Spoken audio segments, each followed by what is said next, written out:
John, I asked you to give this to your sister. She's smart and deserves it. But, Mom, I earned it myself. It's mine. Do as I say. Give it to her. John, clutching his new hero book, turned to leave. He knew his sister wouldn't like it. But then his mother grabbed him and slammed his head against the wall. Give it to her. Give what away? Carolyn asked, entering the room. Give it to her now. His mother slapped John's arm, and he dropped the book. Why would I do that? Carolyn wondered. I don't need that book. Besides, John earned it himself. Now, Carolyn, John must learn to obey me. And so must you. Take the book and take it to your room. Carolyn bent down, picked up the book, and straightening up, whispered to her brother, I'll get it back. I heard that, Carolyn. You better not give it back, or I'll beat you to a pulp. Carolyn walked away holding John's book with tears in her eyes. She was angry and quickly wiped them away.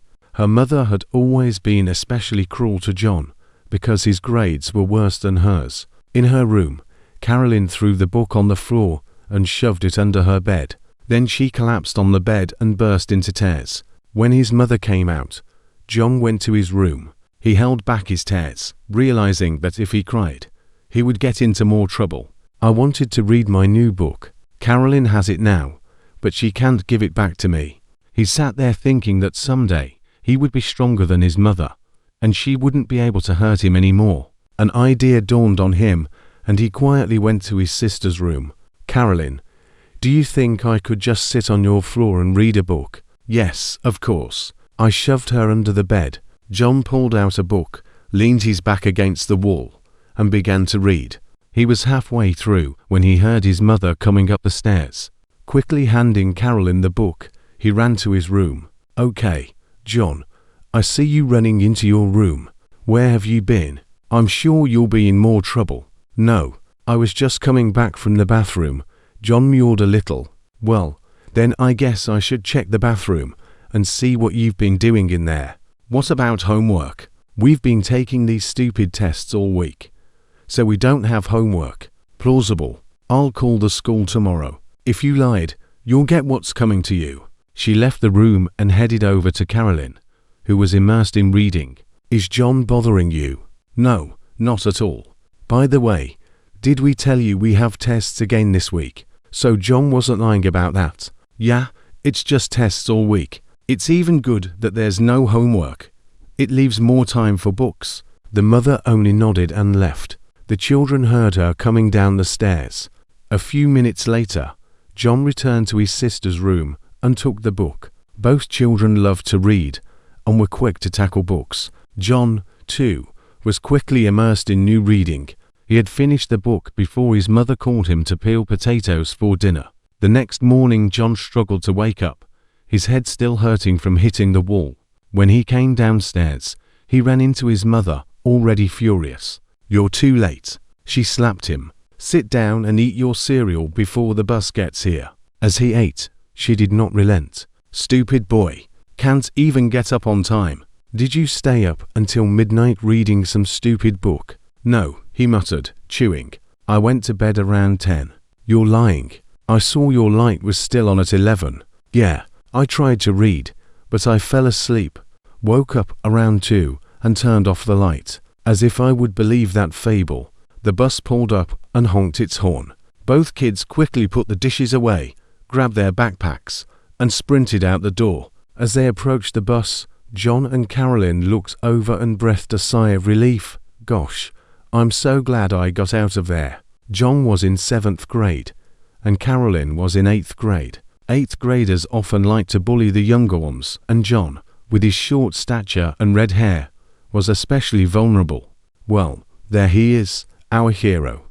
The one who's going to save the world. No, it's more likely he'll destroy it. Guys, leave me alone. John was always trying to appease them. Oh look, he really thinks we're going to leave, smirked Mitchell, a nearly 6-foot-tall bully who thought the school belonged to him. When the bell rang, everyone dispersed to their classes. At lunchtime, John picked up his tray and looked for a place where his tormentors could not sit next to him. When he saw his math friend, Simon, waving at him, he happily sat down at his table. Are those guys bothering you again? Simon asked. John nodded, taking a bite of his lunch. You know why they hook you? I have no idea. They've been picking on me since the first day of school, and they're still keeping up with me. It's really tiring. At least today, it was just words. Sometimes they use their fists. Wow, I didn't know they really beat you. Yeah, once I got a black eye and a broken nose. Another time, they yanked my arm so hard, I dislocated my shoulder. Your mom didn't report it? No. She says I'm so dumb. I guess I deserve it. But she had to take you to the doctor because of your shoulder, right? Yes. She was furious. How did you explain the injury? She said I was hanging on a tent and someone yanked me down. And the doctor believed it. I guess so. When John moved on to middle school, his grades improved markedly, and he began to look quite attractive. Girls liked his red hair, which lifted his spirits.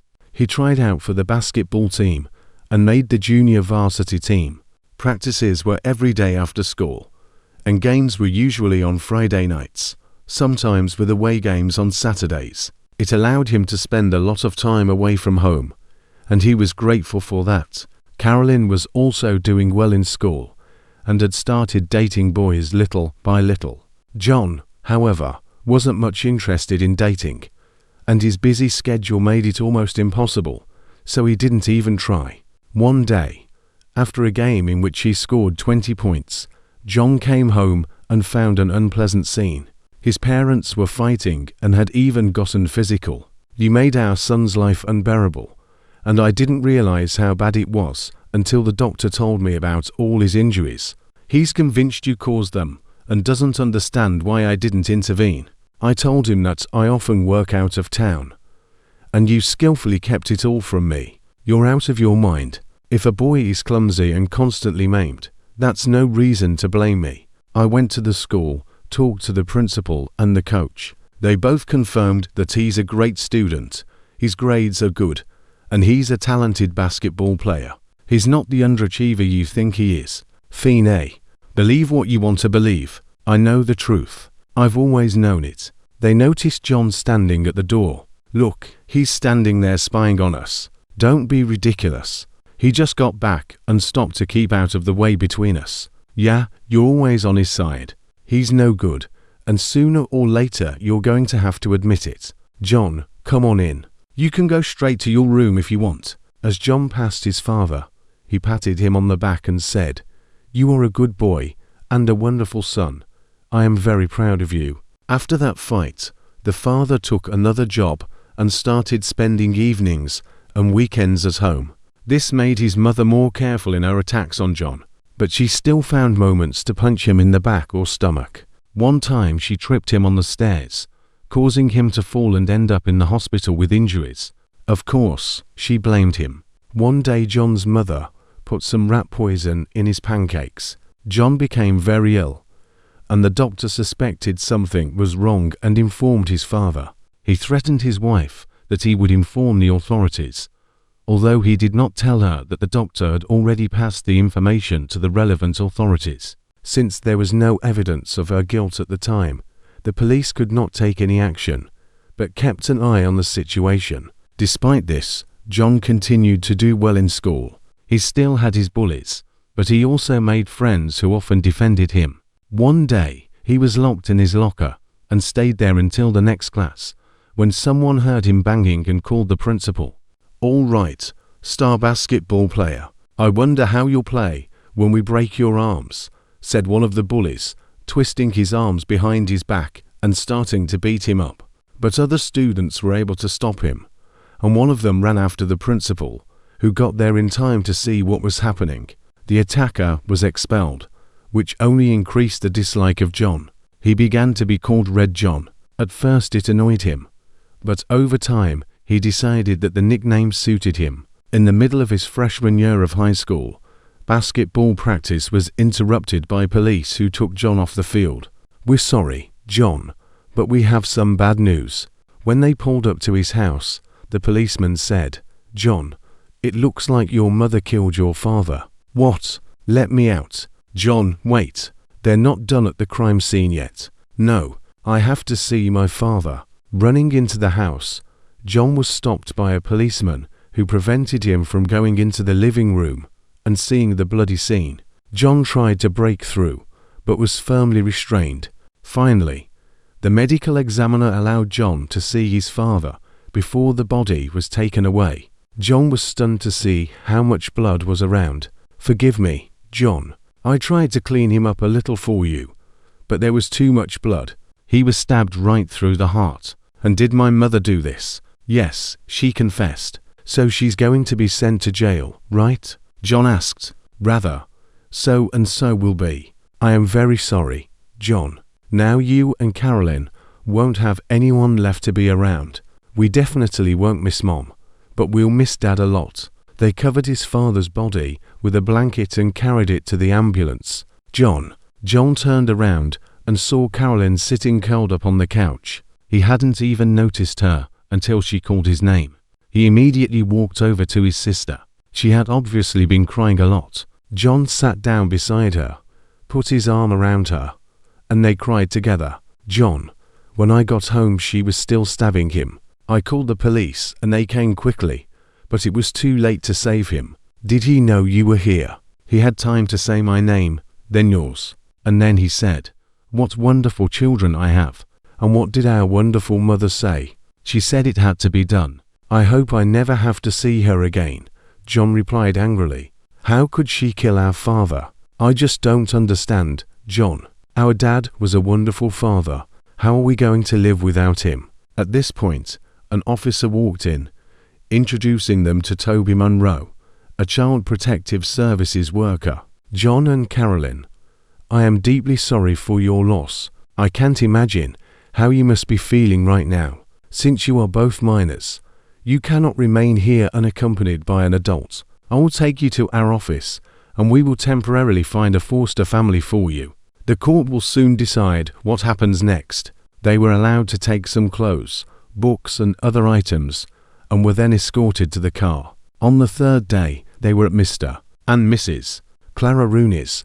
They were taken to the church for their father's funeral. They also visited the cemetery so they would know where he was buried. On the fifth day, they were brought to court, where a judge had to decide where they would live. Carolyn was a senior in high school, but she was a few months away from coming of age, and John was a year younger than her. The judge scrutinized all the documents and then addressed them. "Carolyn and John, please accept my sincere condolences for the loss of your parents. I have found a foster family willing to take you both in. Carolyn, once you turn 18, you will no longer be under my jurisdiction and will no longer be able to remain in foster care." Carolyn nodded. "I hope to be in college by then." The judge smiled.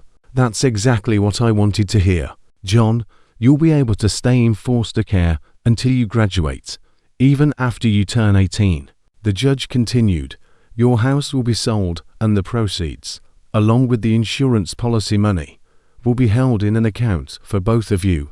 These funds will help you with your college tuition." After the trial, they were taken to the home of Mr. and Mrs. Ashley Roberts. The Robertses already had two foster children, younger than Carolyn and John, but they all appeared friendly. Each of the children was assigned a separate room. After a while, their house was put in order and put up for sale. Before that, they were allowed to come back to take anything that was dear to them. The Roberts had an almost empty pantry where the children could store all kinds of things.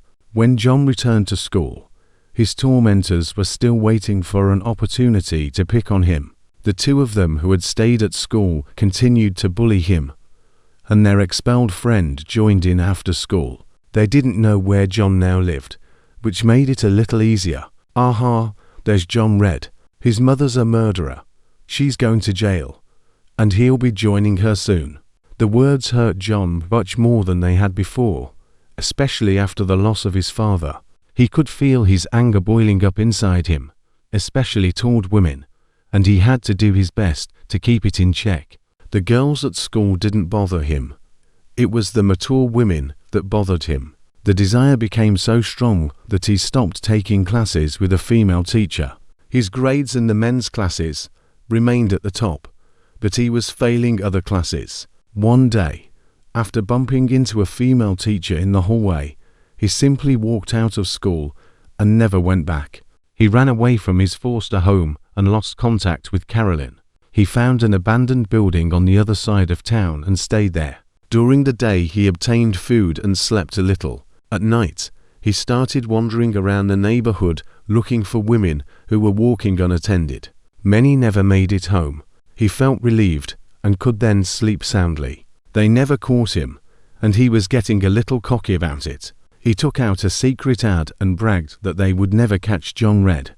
The boys at school recognized the name and told the police who it was, but no one had any idea where to find him. John Red had turned into the only thing life had allowed him to become.